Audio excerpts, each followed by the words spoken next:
Kalau Ridwan Kamil doang mah gampang lah lawannya.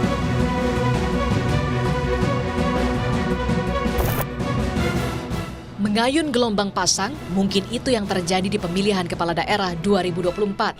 Saat teriak Pilpres masih terasa, sebagian tokoh mulai tarik gas di pemilihan kepala daerah. Ridwan Kamil, Ahmad Saroni, Kofifa Indar Parawansa, Emil Dardak, hingga nama Bupati Kendal, Diko Ganinduto, ramai di bursa bakal calon kepala daerah. Bursa Pilkada Jakarta bahkan sudah mulai memantik saling sindir antara Ridwan Kamil dengan Ahmad Saroni. Golkar menyebut menyiapkan Ridwan Kamil di DKI Jakarta dan Jawa Barat.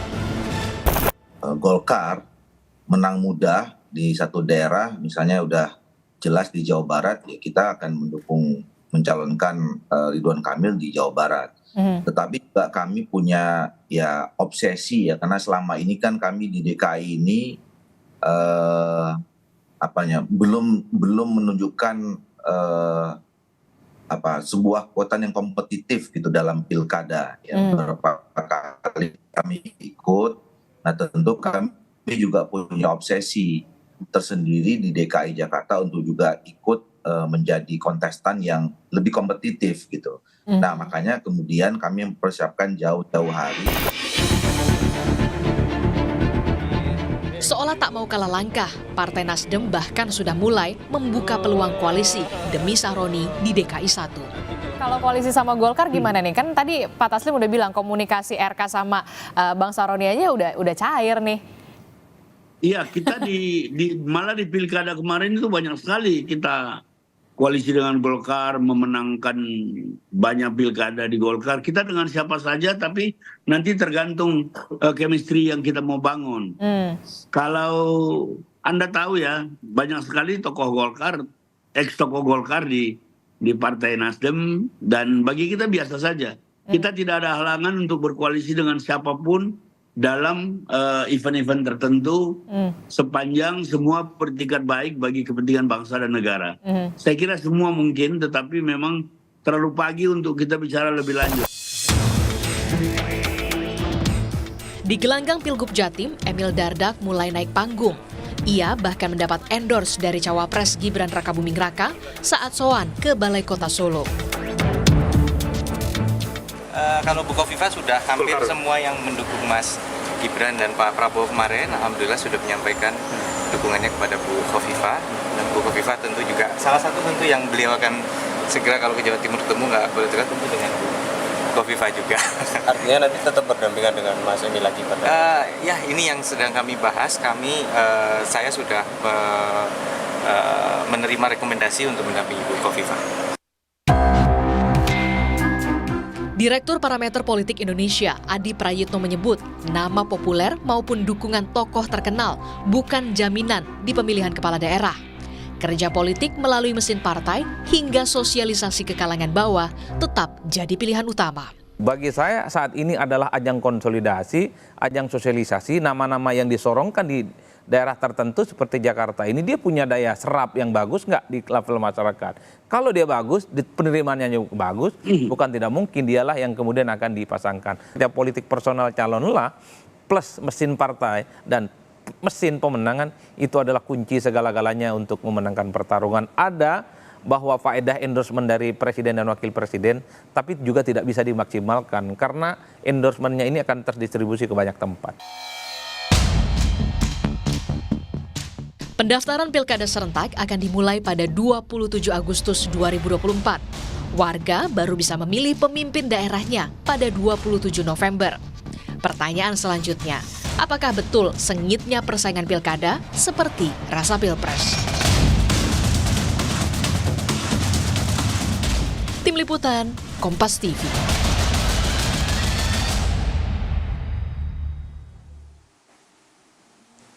Lalu saudara, apakah persaingan nanti di pemilihan kepala daerah akan sama sengitnya dengan Pilpres? Kita akan bahas sore hari di program Rumah Pemilu bersama dengan analis komunikasi politik dari Universitas Padjadjaran. Ada Kunto Adiwibowo. Selamat sore Pak Kunto, terima kasih sudah bergabung bersama kami sore ini.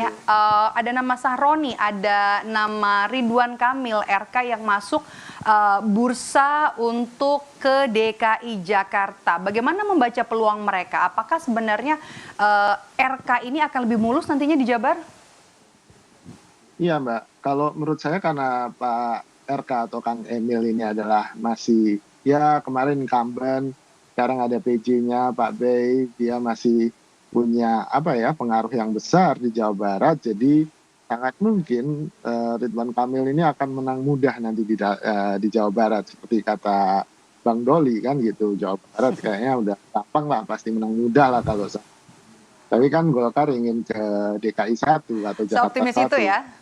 Iya, seoptimis itu. Karena memang kemarin pun raihan suara di pileg dari sang istri, Kang Emil, itu juga luar biasa di Dapil 1. Jadi, Partai Golkar.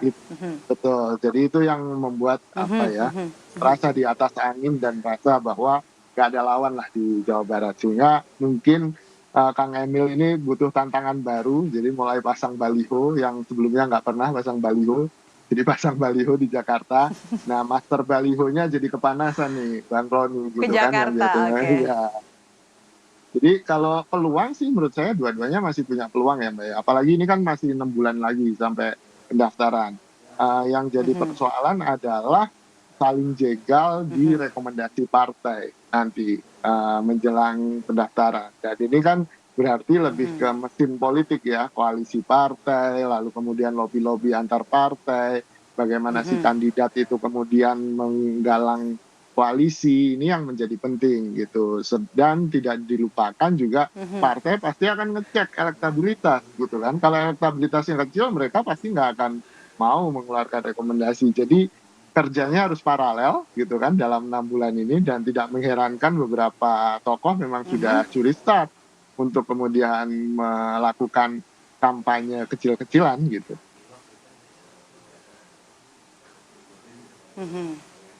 Oke, sudah mulai santer terdengar ya keduanya. Kalau untuk Jateng sendiri yang sudah masuk bursa selama ini adalah nama Bupati Kendal, Diko Gandundito. Kalau misalnya kita bisa lihat, ini juga Diko ini sering menunjukkan kedekatannya dengan Gibran Rakabuming Raka. Bagaimana Anda membaca peluang Diko, Jawa Tengah?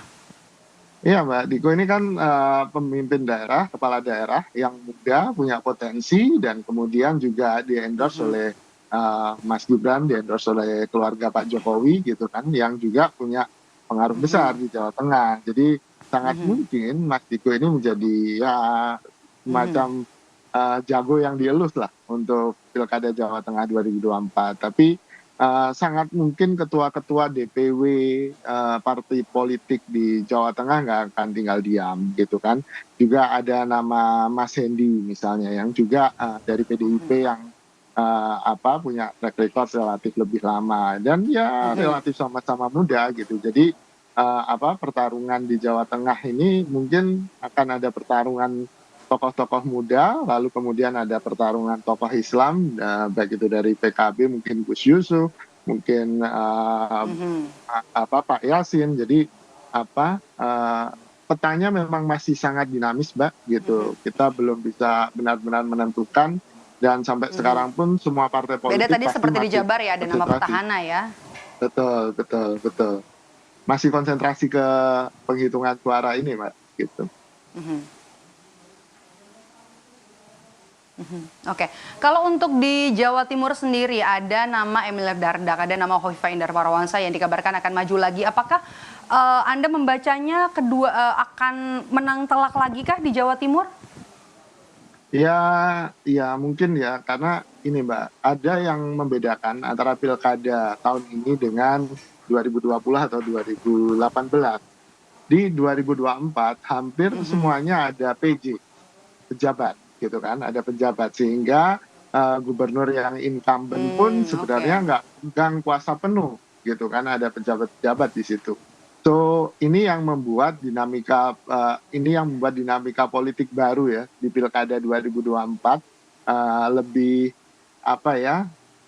opportunity bagi atau peluang bagi penantang itu juga makin tinggi gitu, karena ada penjabat ini, faktor X yang tidak pernah kita temui di pilkada-pilkada sebelumnya. Makanya beberapa PJ atau penjabat gubernur itu kemudian juga masuk bursa seperti di DKI, kemudian di Jawa Barat, dan sangat mungkin di Jawa Timur dan Jawa Tengah gitu. Jadi menurut saya ini faktor yang kemudian bisa jadi penentu, Mbak, si penjabat ini, apalagi mereka sudah memegang ya hampir 1 tahunan kan gitu kekuasaan di daerah itu, gitu, Mbak.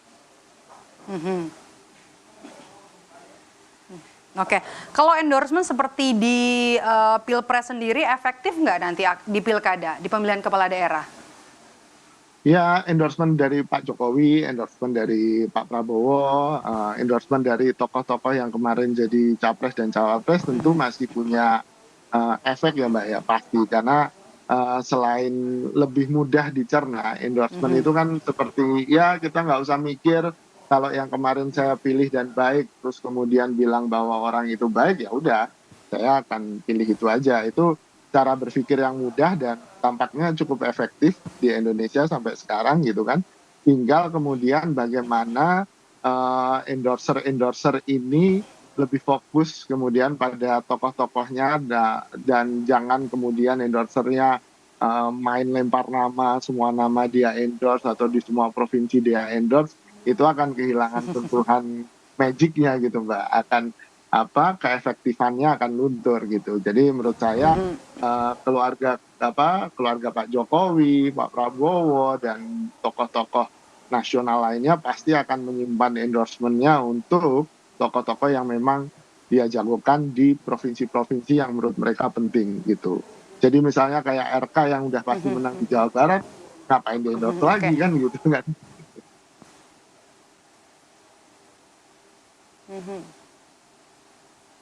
Oke, kalau misalnya mau memanfaatkan gelombang atau riak yang masih ada sisa-sisa dari Pilpres ini, sebenarnya apa yang mesti diperhatikan oleh tokoh-tokoh yang nanti akan maju di pemilihan kepala daerah memanfaatkan riak-riak yang masih ada sisa dari Pilpres ini, apa yang harus diperhatikan?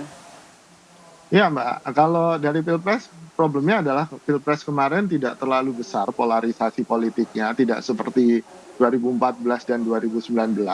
Lalu kemudian yang kedua adalah hampir semua provinsi itu kemenangannya di 02, ya kan?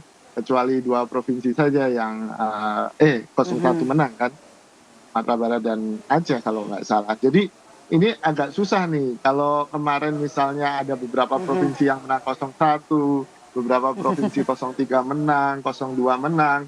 Nah ini pilkadanya akan lebih menarik. Cuma tidak menutup kemungkinan kemudian PDIP pasti melawan balik di Jawa Tengah gitu kan. Lalu PDIP mungkin juga akan melawan di DKI Jakarta dengan Bu Rismanya gitu. Jadi sangat mungkin perlawanan itu ada dan narasi-narasi kekecewaan dari Pilpres 2024 kemarin juga pasti terbawa sampai pilkada karena memang jaraknya dekat ini, Mbak, gitu. Anda tadi sempat menyinggung nama Menteri Sosial Tri Risma hari ini di bursa untuk DKI Jakarta. Bagaimana membaca peluangnya, Mas Kunto? Apa Kunto? Ya, Bu Risma punya peluang sih, Mbak, kalau menurut saya di Jakarta. Apalagi dalam beberapa hal sebelum Pilpres dan pemilu kemarin kan nama beliau memang sudah santer untuk dielus menjadi DKI 1 kan dari jabatannya Menteri Sosial. Jadi sangat mungkin ini memang disimpan, Risma memang disimpan untuk DKI gitu, dan itu akan jadi jagoannya PDI. Tapi jangan lupa juga masih ada nama Ahok, BTP gitu kan, Basuki Cahayapurnama yang juga punya potensi untuk jadi jagoannya PDIP di DKI, walaupun ya PDIP jarang sih mencalonkan calon yang sudah kalah gitu, Mbak. Jadi ya kemungkinan besar justru Bu Risma yang gitu menurut saya. Oke. Baik, kita tunggu nanti apakah persaingan nanti di Pilkada terutama di sejumlah daerah di Jawa akan sama sengitnya dengan Pilpres 2024. Terima kasih sudah bergabung bersama kami analis komunikasi politik Universitas Padjadjaran, Pak Kunto Adiwibowo. Sehat selalu, Pak Kunto.